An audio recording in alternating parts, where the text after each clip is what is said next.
I'm Rabbi Jeremy from Mahar, the Washington Congregation for Secular Humanistic Judaism. And this is one in a series of videos I've been preparing for the high holidays to explain different aspects of Rosh Hashanah and Yom Kippur. In another video, I talked about how the shofar is blown and different types of shofarot. And at that point, I sort of mentioned and then moved aside an issue that now we get to come back and talk about, which is how Rosh Hashanah became Rosh Hashanah. So I mentioned in that video that Rosh Hashanah, which we understand to be the Jewish New Year, according to the biblical calendar, is actually happening on the 7th month of the year. So according to the Torah, there is a holiday, Yom Teruah, which occurs on the first day of the 7th month of the biblical calendar. The 10th day of the 7th month of the biblical calendar is Yom Kippur. So we're really sure that this holiday, this Yom Teruah, is Rosh Hashanah, except the Torah doesn't call it Rosh Hashanah. The entire Tanakh, the entire Bible, doesn't call this holiday Rosh Hashanah. So we're left to figure out how we get from the 7th month of the year to this being the Jewish New Year. And we don't have a great answer. We like to think we know an awful lot about history, but the reality is there's a lot that happened in the ancient period that we just don't have great insight into. And one of those things happens to be how Rosh Hashanah became the beginning of the Jewish year. So let's talk about what might have happened. What might have happened is this. The first month of the biblical calendar is the month of Nisan. It's called Nisan sometimes in the biblical calendar. It's also called Aviv, the month of Aviv, and Aviv just means spring, so really all we're getting is the idea that Passover happens in the spring, right? Nisan is the month in which Passover falls. Passover happens on the full moon of Nisan. So we know that that's the first month of the biblical calendar. Rosh Hashanah falls on the 7th month of the biblical calendar. It isn't even called Rosh Hashanah. So how do we get there? So one thing that you kind of have to understand is that ancient Israel sits in the context of lots of other ancient Near Eastern civilizations. Babylonians and Sumerians and Akkadians and Egyptians and culture at Ugarit and all these small city-states that are in and around the land of Canaan. So Judaism, what becomes Judaism, doesn't develop in historical isolation. That's important because it means that the people who live in the land of Canaan, who eventually become Jews, know other cultures' stories and other cultures' practices. And the people who become Jews get a really big dose of other cultures' practices in the year 586 BCE when the Babylonian exile happens in full force. And many of the elites of the culture, in addition to lots of other people, get transported out of the land of Canaan and get transported to Babylonian territory. And they don't just stay there for a couple of years.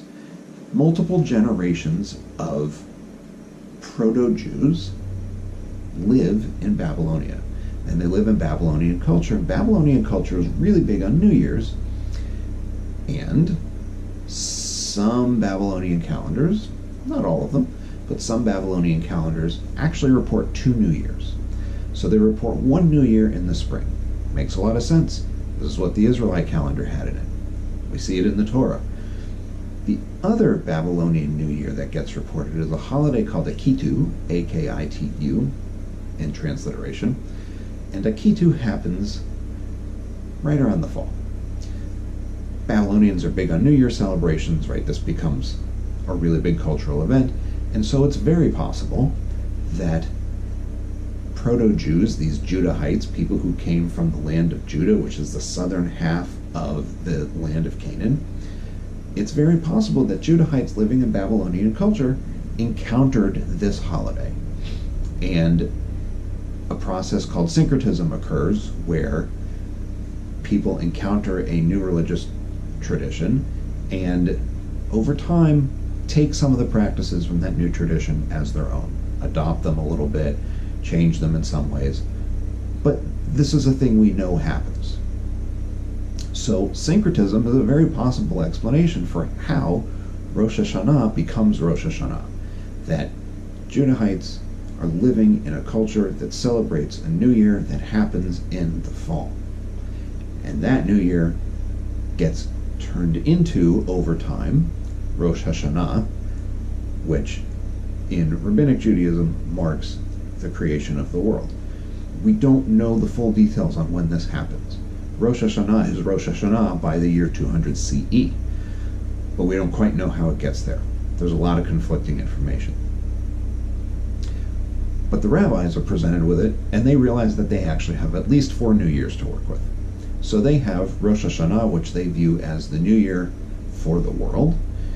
They have the first day of the month of Nisan, which they recognize as the New Year in the biblical calendar, and the month of Nisan marks the month in which the Torah says Jews left the land of Egypt in the Exodus. So there's sort of a birthday of the Jewish people, in a way, that happens right in the month of Nisan. And then there are 2 other ones. One is Tu Bishvat, which is a new year for the trees. That happens in almost the dead of winter. At least here in the United States, it's almost the dead of winter. And the other one is Rosh Hashanah La Behemot. Rosh Hashanah La Behemot, it actually happens at the very beginning of Elul. Elul is the month right before Rosh Hashanah. And Rosh Hashanah La Behemot is about taxing animals for purposes of temple tithes. It's largely not observed any longer, although it has become popular with animal rights activists and with people concerned about cruelty to animals. Rosh Hashanah La Behemot is really a tax day. Tu B'Shvat, really a tax day. But this Rosh Hashanah that we celebrate has a fuzzy history. And as best we can tell, it may have become Rosh Hashanah as we know it because of syncretism, because of the historical changes that happen in religious practice and religious life when cultures encounter each other. It's evidence that Judaism changes based on human need, based on human encounters. We'll be celebrating Rosh Hashanah and Yom Kippur this year at Mahar. But this is 2020, so we'll be doing it not just socially but physically distanced over Zoom. If you'd like to come celebrate with us, please feel free to inquire through our website at mahar.org. That's MACHAR.org.